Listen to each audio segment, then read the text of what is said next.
తక్కువ పెట్టుబడిలో నెలకు 50,000 నుండి 10 లక్షలు సంపాదించాలనుకుంటున్నారా? ఈ వెబినార్ లో జాయిన్ అవ్వండి. హాయ్ హలో నమస్తే welcome back to Suman TV. ప్రస్తుతం స్టూడియోలో ఉన్నారు మొమెంటమ్ ఇన్వెస్టర్ వినోద్ కుమార్ గారు. నమస్తే సార్. నమస్కారం అండి. సార్, ఈ మైక్రో క్యాప్స్ ఉంటాయి కదా, ఇవి మనకి మల్టీ బ్యాగర్ రిటర్న్స్ ఎలా ఇస్తూ ఉంటాయి సార్?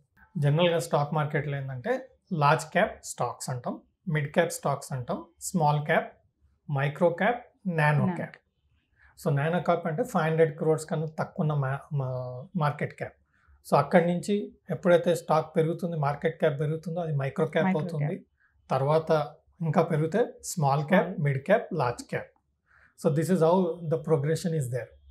సో చాలా వరకు మా రీటైలర్స్ ఏం చేస్తామంటే లార్జ్ క్యాప్లో క్లారిటీ ఉంటుంది, డేటా ఉంటుంది, ఫండమెంటల్స్ మంచిగా ఉంటాయి, most of the especially Nifty 50. So అందులో ఎక్కువ ఫోకస్ చేస్తుంటాం. బట్ అందులో ఏంటంటే మనకు ఒక సర్టన్ లెవెల్ వరకు రిటర్న్స్ వస్తూ ఉంటాయి. అంటే ఒక మల్టీ బ్యాగర్ రిటర్న్స్ రావడానికి చాలా కాలం పడుతుంది. అదే మనం micro cap, small cap, nano క్యాప్లా మంచి ఫండమెంటల్ గుడ్ స్టాక్స్ తీసుకున్నాం అనుకోండి, మంచి రిటర్న్స్ లాంగ్ టర్మ్ ఇచ్చే అవకాశం ఉంటుంది. Some day nano cap will become large cap or micro cap will become large cap. Then that itself is a multibagger returns. అందుకని మనం ఏంటంటే కొంచెం మైక్రో క్యాప్ స్టాక్స్ మీద కాన్సన్ట్రేట్ చేస్తే బాగుంటుంది. సార్, మైక్రో క్యాప్లో ఇప్పుడు మంచిగా ఉన్నటువంటి స్టాక్స్ ఏమున్నాయి సార్? హెల్త్ పరంగా చూసుకున్నా హెల్త్ స్టాక్స్లో జనరల్గా ఇప్పుడు కరెంట్ సిచ్యువేషన్లో చూస్తే ఏమైందంటే మార్కెట్లో power stocks, capital good stocks ఇవన్నీ చాలా ఎక్స్పెన్సివ్ అయిపోయినాయి. ఇప్పుడు ట్రెండ్ ఏంటి? Pharma stocks. సో సెక్టర్ రొటేషన్లో మనకి ఇప్పుడు ఫార్మా, ఐటీ వస్తుంది.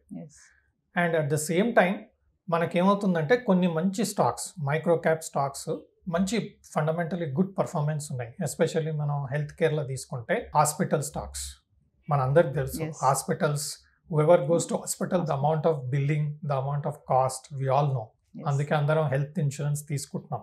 గవర్నమెంట్ కూడా ఏం చేస్తుంది, బడ్జెట్లో కూడా హెల్త్ ఇన్సూరెన్స్కి లిమిట్ కూడా పెంచే ప్రయత్నం చేస్తుంది. సో దీనికి హాస్పిటల్ స్టాక్స్లో చాలా అండర్ వాల్యూడ్ స్టాక్గా ఉన్న స్టాక్ ఒకటి Indraprastha medical corporation limited. So ఇది అపోలో హాస్పిటల్ వాళ్ళు ప్రమోటర్స్. చాలా మందికి మనం కంపెనీ చూసినప్పుడు ఏం చూస్తామంటే ప్రమోటర్ చాలా important. He can drive the company successfully. So ఇందులో అపోలో వాళ్ళు ఉన్నారు. So that is the first criteria. So మనం ఎప్పుడైనా సరే మంచి కంపెనీ కావాలంటే మంచి ఇండస్ట్రీ, మంచి promoter first priority. So industry health care is a best, అలాగే promoter Apollo is a best. So that's a clear indication.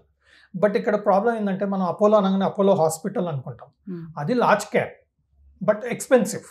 So వీళ్ళు ఏం చేస్తారంటే ఈ మంచి ప్రమోటర్స్ అయినా సరే, మంచి మేనేజ్మెంట్ అయినా సరే, మంచి కంపెనీ ఇన్వెస్టర్స్ అయినా సరే, they will try to establish a new company or ఒక సర్టన్ కేటగిరీలో ఒక సబ్సిడరీ స్టార్ట్ చేయడము, లేదంటే కొత్త హాస్పిటల్ స్టార్ట్ చేయడము, అది సపరేట్ డివిజన్గా పెట్టడం, ఇలాంటివన్నీ చేస్తుంటారు. అలాంటి వాటి మీద మనం ఫోకస్ చేస్తే ఏమవుతుందంటే మనం దాన్ని బడ్లోనే కొన్న వాళ్ళం అవుతాం. అండ్ ఎప్పుడైతే అపోలో హాస్పిటల్స్ ఒకప్పుడు 500,000 crores మార్కెట్ క్యాప్ ఉన్నది, ఈరోజు దాదాపు I think it's more than 20-30,000 crores, 50,000 crores if I'm not sure. Now the point is, such companies వీళ్ళు ఏదైతే చిన్నగా ఒక పర్టికులర్ సెగ్మెంట్కి ఫోకస్ చేసి స్టార్ట్ చేసిన కంపెనీస్ ఏవో మనం సెర్చ్ చేస్తే మనకు మంచి కంపెనీస్ దొరుకుతాయి. ఎందుకంటే మనం ఏదో కంపెనీ వెతికామనుకోండి, అందులో ప్రమోటర్ ఎవరో తెలియదు, ఏంటో తెలియదు. బట్ ప్రమోటర్ని బేస్ చేసుకుంటూ, ఇండస్ట్రీని బేస్ చేసుకుంటూ స్టాక్స్ వెతికితే వాళ్ళు స్టార్ట్ చేసిన కంపెనీస్ ఎలా ఉన్నాయి.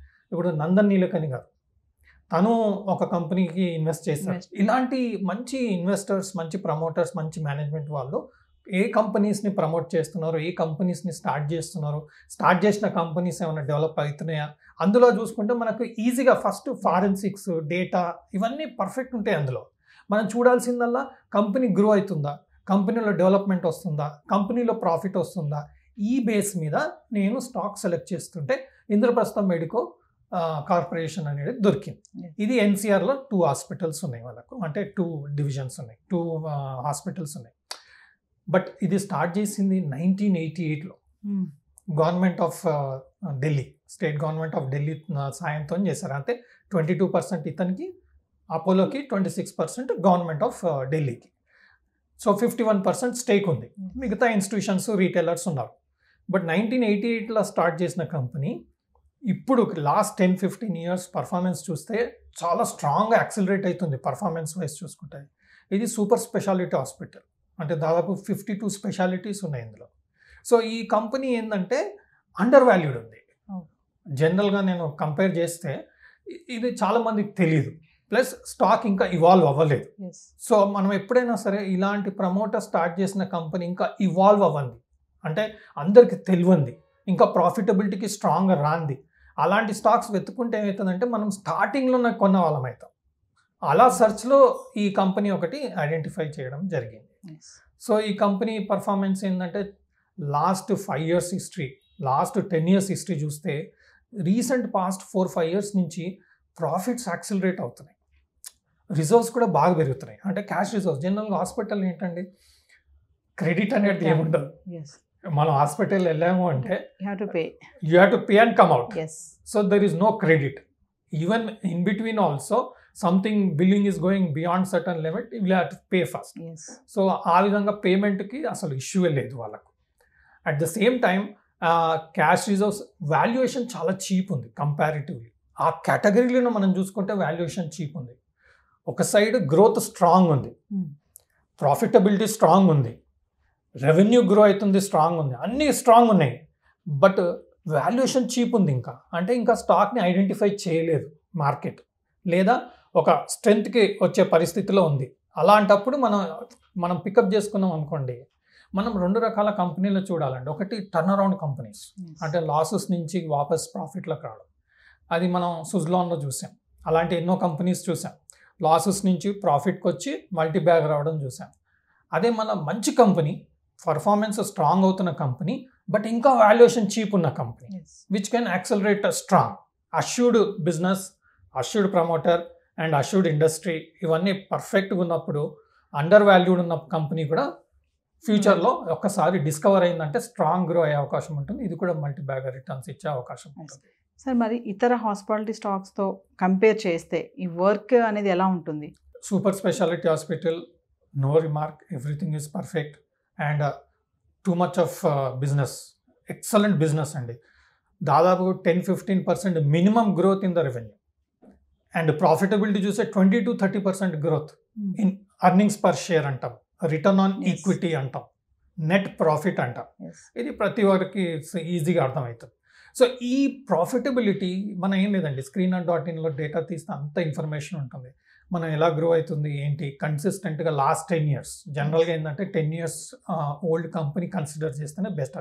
సో 10 ఇయర్స్ నుంచి చూస్తే revenue strong growth, earnings strong growth, net profit growth, cash reserves, అంటే ప్రాఫిట్స్ వస్తున్నాయి, అదంతా క్యాష్గా జమ అవుతుంది అకౌంట్లో. And at the same time profits బాగా వచ్చాయి కాబట్టి కెపెక్స్ అంటే క్యాపిటల్ ఎక్స్పెండిచర్, మళ్ళీ గ్రోత్కి అరేంజ్మెంట్స్ చేసుకోవాలి కదా మనం. ఆ అమౌంట్ ఉంది కాబట్టి ఇంకా గ్రో అవ్వడానికి కూడా ఇంకా స్పెషాలిటీస్, హాస్పిటలైజేషన్, మళ్ళీ స్పెషలైజేషన్స్, ఇవన్నీ ఎక్విప్మెంటు, రీసెర్చ్, సాఫ్ట్వేర్స్ ఇవన్నీ ఇంట్రడ్యూస్ చేయడానికి క్యాపిటల్ ఎక్స్పెండిచర్ కూడా దానికి ఈక్వలెంట్గా గ్రో చేస్తారు. ప్రాఫిట్ ఎలా గ్రో అవుతుందో క్యాపిటల్ ఎక్స్పెండిచర్ కూడా గ్రో అవుతుంది. సో ఇప్పుడున్న ఎక్విప్మెంట్ ఫెసిలిటీస్తోని గ్రో అవుతుంది. ఇప్పుడు ఇన్వెస్ట్ చేస్తున్న దాని మీద కూడా గ్రోత్ వస్తుంది. సో ఈ గ్రోత్ ఆ గ్రోత్ ఇంకా మల్టీ రిటర్న్ గ్రోత్ వచ్చే అవకాశం ఉంటుంది. కాబట్టి ఇలాంటి స్టాక్స్లో మనం ఆలోచన చేస్తే మంచి రిటర్న్స్ వచ్చే అవకాశం ఉంది. కాకుంటే లాస్ట్ జనవరి నుంచి ఇప్పటి వరకు ఆల్మోస్ట్ 100% గ్రో అయింది. 170-180 ఉన్నది, ఈరోజు 370-380కి వచ్చింది. క్యాపిటల్ ఎక్స్పెండిచర్ మంచిగా ఉంది, క్యాష్ రిజర్వ్స్ బాగుంది, డెట్ ఫ్రీ కంపెనీ, అంటే అసలు అప్పులే లేవు హాస్పిటల్లో. ఇలాంటి కంపెనీ మనం క్వాంట్ మ్యూచువల్ ఫండ్ మీద చాలా వీడియోస్ జరిగాయి, చాలా డిస్కషన్స్ జరిగాయి. అండ్ ఎక్సలెంట్ పర్ఫార్మెన్స్ ఉన్న మ్యూచువల్ ఫండ్గా అందరికి తెలిసిన విషయం మార్కెట్లో. క్వాంట్ స్మాల్ క్యాప్ కూడా జూన్ క్వార్టర్లో ఇన్వెస్ట్మెంట్ దాదాపు ఐ థింక్ 1.5% ఇంట్రడ్యూస్ చేశారు. అంటే షేర్స్ కొన్నారు వాళ్ళు. అంటే దాదాపుగా 3,400 crores కంపెనీ ఇది. సో అందులో 1.5 అంటే దాదాపుగా 50-60 crores they have invested in this particular company. And institutional investment వాళ్ళ దాంట్లో పెరగడం జరిగింది. సో కమింగ్ టు ఎస్ఐపి, మరి ఇందులో ఎస్ఐపి చేయొచ్చు అంటారా? యా, ఇప్పుడు వాల్యుయేషన్ చీప్ ఉంది, ఇప్పటికైనా చీప్ ఉంది. అంటే P ratio, price earning ratio 24 ఉంది, which is very cheap in the hospital segment. Hospital సెగ్మెంట్లో జనరల్గా మనకు అపోలో హాస్పిటల్, ఏ హాస్పిటల్ అనేది తీసుకోండి, మినిమం 50, 60, 70 ప్రైస్ ఎర్నింగ్స్ రేషియో ఉంటుంది. ఎస్. ఇప్పుడు కరెంట్గా అర్నింగ్స్ పర్ షేర్ ఈ కంపెనీది, ఈ హాస్పిటల్ది రీసెంట్గా అరౌండ్ 11 ఉంది, నియర్లీ 11 ఉంది.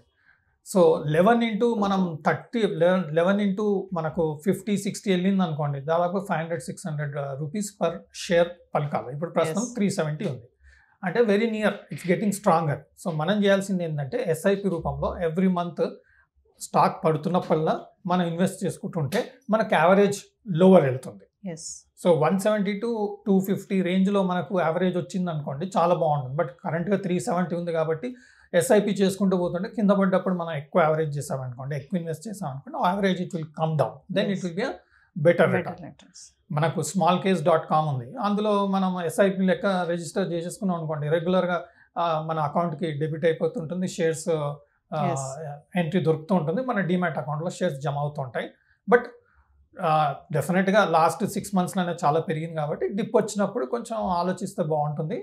సో నేను సెబీ అనలిస్ట్ని కాదు, సో ఫైనాన్షియల్ అడ్వైజర్ ఒక సలహా తీసుకొని రీసెర్చ్ చేసి తగిన అండర్స్టాండింగ్ తీసుకున్నాక కంఫర్టబుల్ అనిపిస్తే సర్టన్ అలొకేషన్, ఎవరైనా సరే సర్టన్ అలొకేషన్ ఇచ్చి స్లోగా అక్యుములేట్ చేసుకుంటే లాంగ్ టర్మ్లో మంచి రిటర్న్స్ వచ్చే అవకాశంగా ఇంద్రప్రస్థ మెడికల్ కార్పొరేషన్ కనిపిస్తుంది. Thank you sir.